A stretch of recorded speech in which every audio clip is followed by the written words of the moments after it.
Shalom, salam sejahtera, Bapak Ibu, Saudara yang dikasihi Tuhan, senang bisa berjumpa lagi.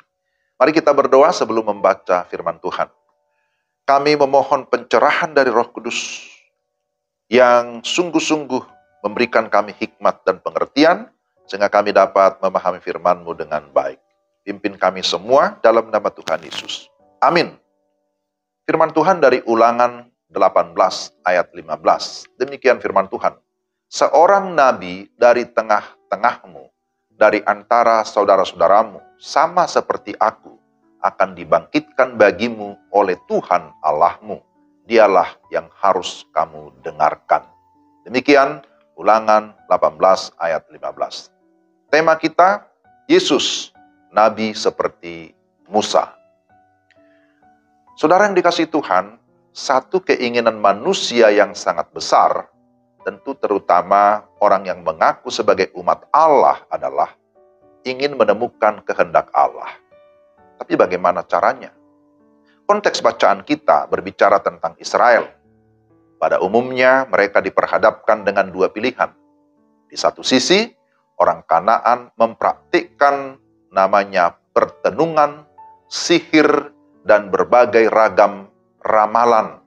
Tetapi Allah melarang orang Israel meniru mereka.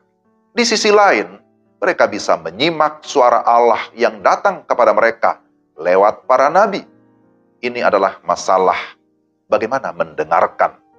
Mereka tidak boleh atau dilarang mendengarkan para peramal, tetapi seorang nabi dari tengah-tengahmu, sama seperti aku, akan dibangkitkan oleh Tuhan Allahmu. Dialah yang harus kamu dengarkan. Itu dalam ayat 14 dan juga ayat 15. Saudara, dari masa ke masa, Allah mengutus para nabi kepada Israel. Tetapi ketika suara nubuat tidak terdengar lagi, khususnya pada masa antar perjanjian, yaitu antara perjanjian lama sampai perjanjian baru, ada masa sekitar 400 tahun, Tuhan tidak berbicara melalui nabinya. Maka sang nabi, yaitu Mesias, sang nabi menjadi gelar sang Mesias yang dapat mereka kenali. Ketika Yesus datang, lalu orang banyak berkata, dia ini benar-benar nabi yang akan datang ke dalam dunia.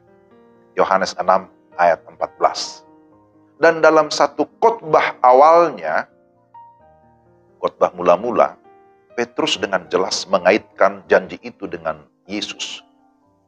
Kisah pasal 3 ayat 22. Meskipun Yesus bukan sekadar satu nabi lagi dalam urutan panjang selama berabad-abad, melainkan pemenuhan atas semua nubuat. Yesus merupakan jawaban ya terhadap semua janji Allah. Itu 2 Korintus 1:20. Dan kita masih menyambut dia sebagai sang nabi yang seperti Musa mengenal Allah dengan berhadapan muka. Dan di dalam Yesus, penyataan Allah mencapai puncaknya.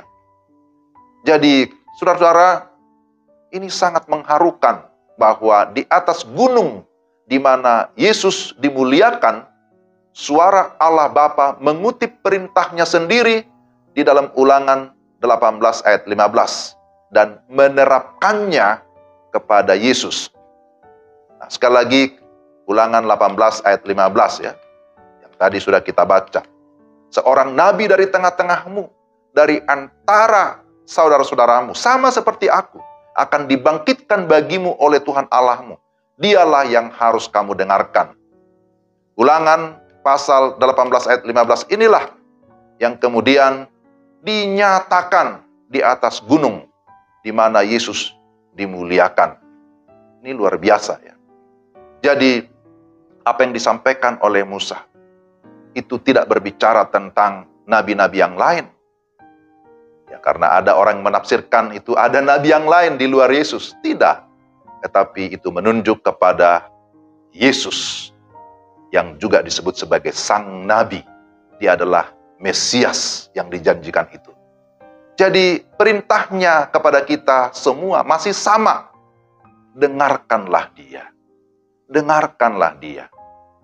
Jangan dengar lagi nabi-nabi yang lain, tapi dengarkanlah Yesus sang nabi, Mesias yang dijanjikan, yang sudah menggenapi semua nubuatan. Yesuslah sang nabi yang dijanjikan, yang sudah lahir di dunia. Dialah yang menyatakan kebenaran. Bahkan dialah kebenaran itu. Karena itu, dengarkanlah dia. Mari kita berdoa. Tuhan, terima kasih untuk firman-Mu pada hari ini. Kami bersyukur bahwa apa yang dijanjikan, dinubuatkan, itu sudah tergenapi sempurna di dalam Yesus Kristus, Sang Nabi, Mesias, Anak Allah yang hidup. Kami berdoa supaya Tuhan memimpin kami, supaya kami memiliki hati, bahkan telinga yang siap untuk mendengarkan setiap kebenaran firman Tuhan yang dinyatakan oleh Yesus Kristus, Sang Nabi yang mulia itu. Kiranya Tuhan menolong kami sekali lagi, untuk kami bukan hanya mendengar, tapi kami juga menaati firman Tuhan. Dalam nama Tuhan Yesus kami berdoa. Amin. Demikian renungan kita, Tuhan memberkati saudara-saudara sekalian. Shalom.